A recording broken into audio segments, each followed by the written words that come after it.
Hi everyone, it's Peg here. I just wanted to share with you some of my experiences playing with the Doc Martin Hydrus watercolor. Uh, I have not had a great deal of experience working with this product. It's something that I picked up at an estate sale, and I just wanted to play with this and see how it went.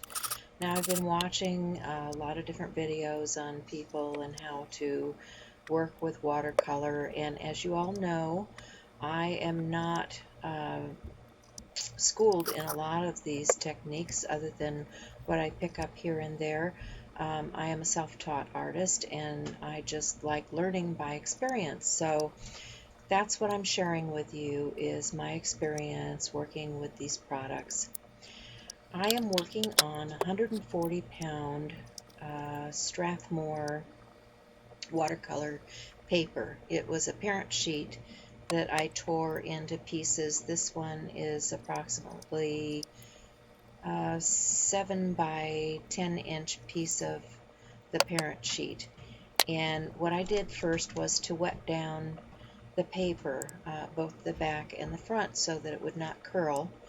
And one of the things I've learned is that once you have wet the paper and attached it to your board, you should probably let it sit for maybe 10-15 minutes for the water to soak into your paper. Of course, I'm way too anxious to let anything sit, so um, I jump right in there.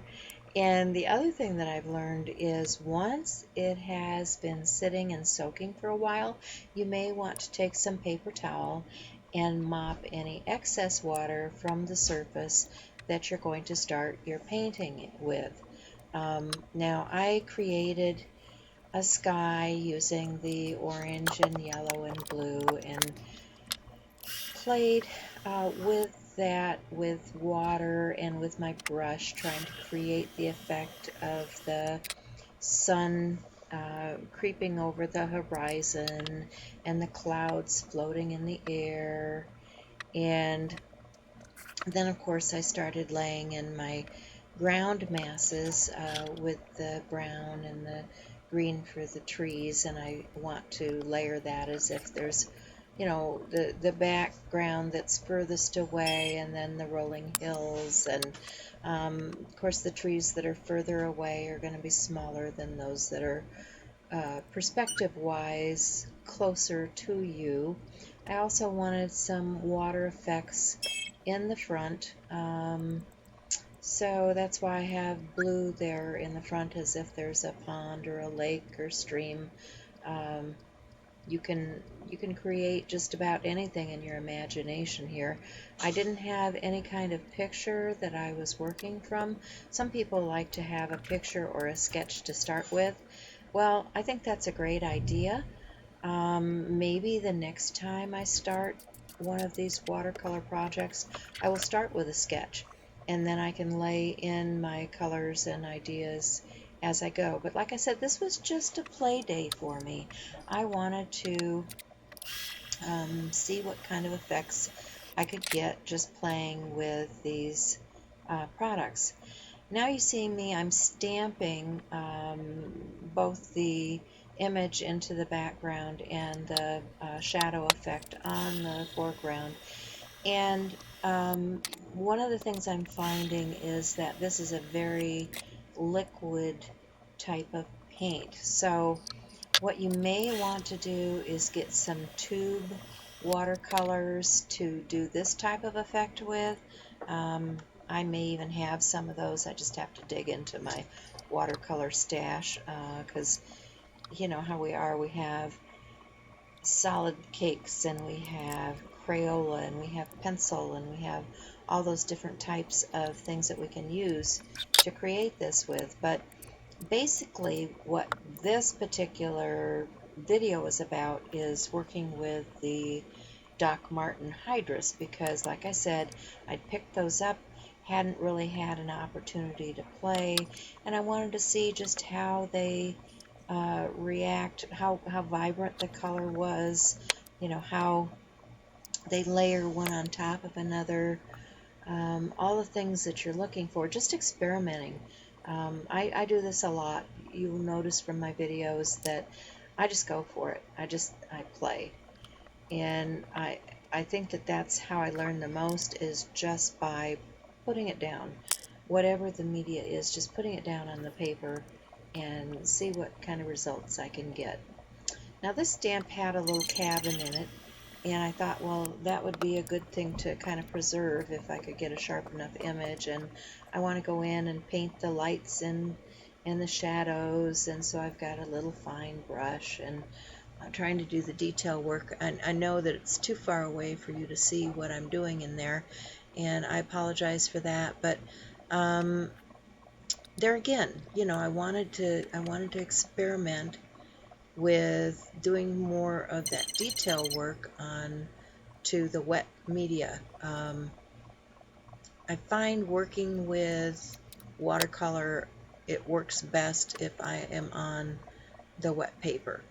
And you can see here where the paper's gotten a little bit dry and the brush is kind of dragging and it's not blending in. And yeah, well, you know, first it's too wet and then it's too dry, so I'm going back in with some spritz and, you know, adding more water with my brush and trying to get the things to blend together. And that's the beauty of watercolors. You can keep adding water, you can keep blending, you can pick things back up with your brush, you can pick things up with a baby wipe or a paper towel.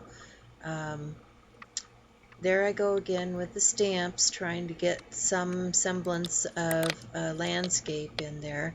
It's working a little bit better now.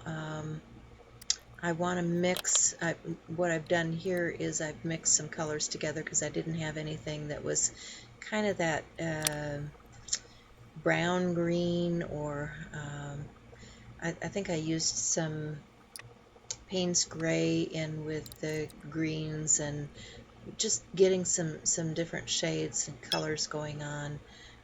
They do blend very nicely together, and I was happy with the effects of mixing my own colors.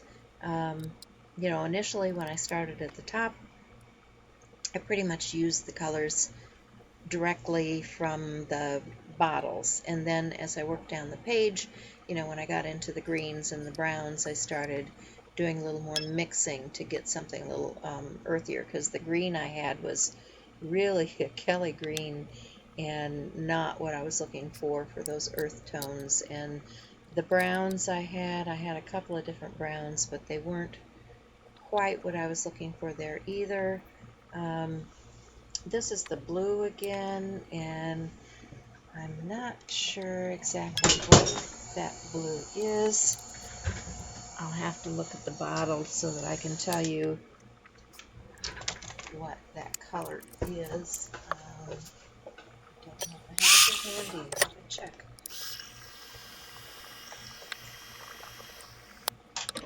Yeah, that's just called a phthalo blue, and the green I had was a Viridian green, so it was very green, and so I had some sepia and some burnt umber, and of course the Payne's Gray, and so I was able to mix some things up.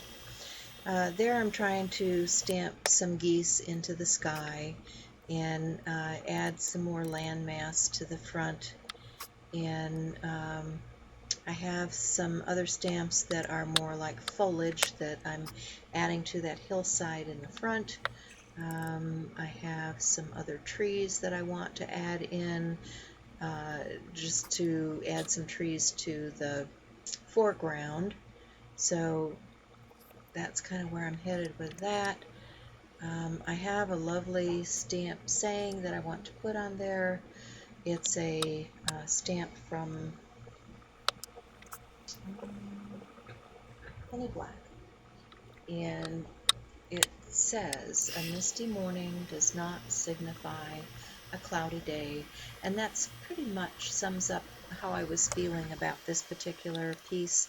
I'm drying it both on the front and back, trying to get the paper to uncurl, and that's basically about it, guys. Thanks for watching. If you like it, give it a thumbs up. like, and subscribe. Bye.